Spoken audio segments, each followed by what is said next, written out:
Halo teman-teman semuanya, bagaimana kabar kalian? Semoga kalian selalu dalam keadaan yang sehat dan tetap semangat ya.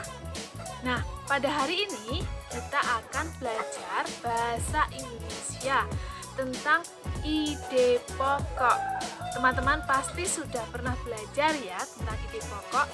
Nah, mari hari ini kita belajar lagi, memperdalam ilmu kita tentang ide pokok.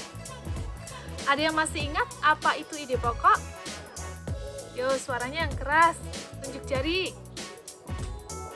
Hebat sekali. Benar ya, ide pokok itu adalah inti dari suatu cerita atau paragraf. Yang menjadi inti dari suatu cerita atau paragraf itu namanya ide pokok. Hebat teman-teman masih ingat. Lalu sekarang guru mau tanya, apa fungsi dari ide pokok? Ada yang masih ingat? Yo, tunjuk jari. Ya, yang keras saja.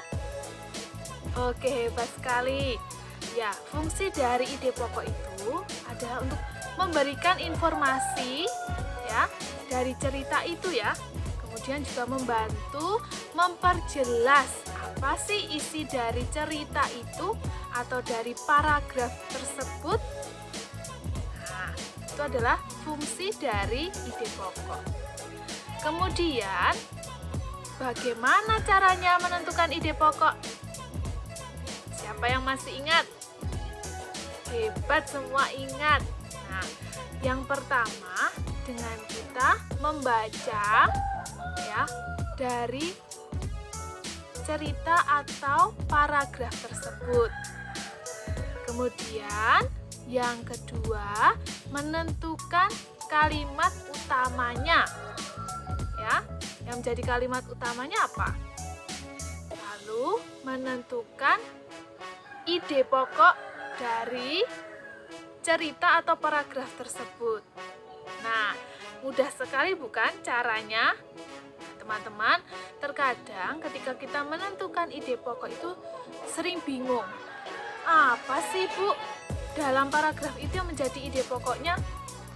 Ada yang mengatakan bahwa kalimat utamanya, kalimat pertamanya.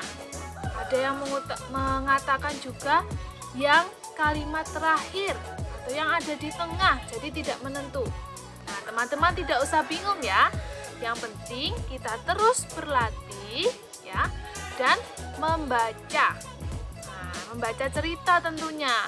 Jadi intinya ide pokok itu apa sih yang menjadi pembahasan, pokok pembahasan dalam cerita atau paragraf tersebut. Lalu yang sering diulang, yang sering dibahas terus-menerus itu apa? Nah, jadi rangkaian dalam cerita atau paragraf tersebut itu yang menjadi ide pokoknya. Jelas ya teman-teman?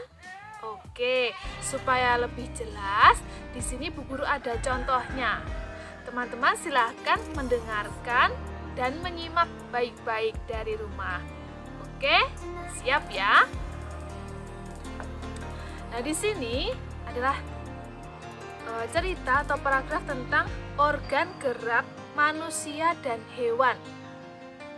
Dengarkan baik-baik ya. Ini paragraf pertama yang Bu Guru bacakan. Salah satu ciri dari makhluk hidup adalah bergerak. Secara umum, gerak dapat diartikan berpindah tempat atau berubah posisi sebagian atau seluruh bagian dari tubuh. Makhluk hidup akan bergerak apabila ada rangsangan yang mengenai sebagian atau seluruh bagian tubuhnya. Nah, teman-teman, yuk kita tentukan ide pokok dari paragraf pertama tadi apa? Siapa yang tahu? Ayo tunjuk jari saja. Oke.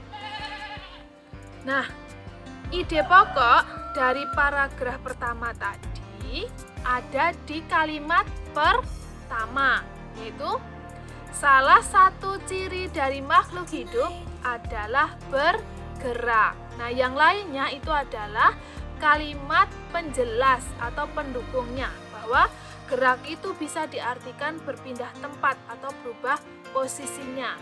Nah, dan seterusnya. Nah, teman-teman, perlu Bu Guru ingatkan sekali lagi bahwa yang menjadi ide pokok dalam suatu cerita atau paragraf itu apa yang sering diceritakan dalam paragraf atau cerita tersebut. Jadi, ide pokok tidak selalu terletak di awal, di tengah, atau di akhir. Semoga teman-teman jelas dengan apa yang Bu Guru sampaikan ya. Nah, supaya nanti lebih jelas, silakan teman-teman mengerjakan, lakukan aktivitas yang Bu Guru berikan. Tetap sehat dan juga tetap semangat. Salam sehat, salam waras, salam sukacita SD Kanisius Kenalan. Bye-bye.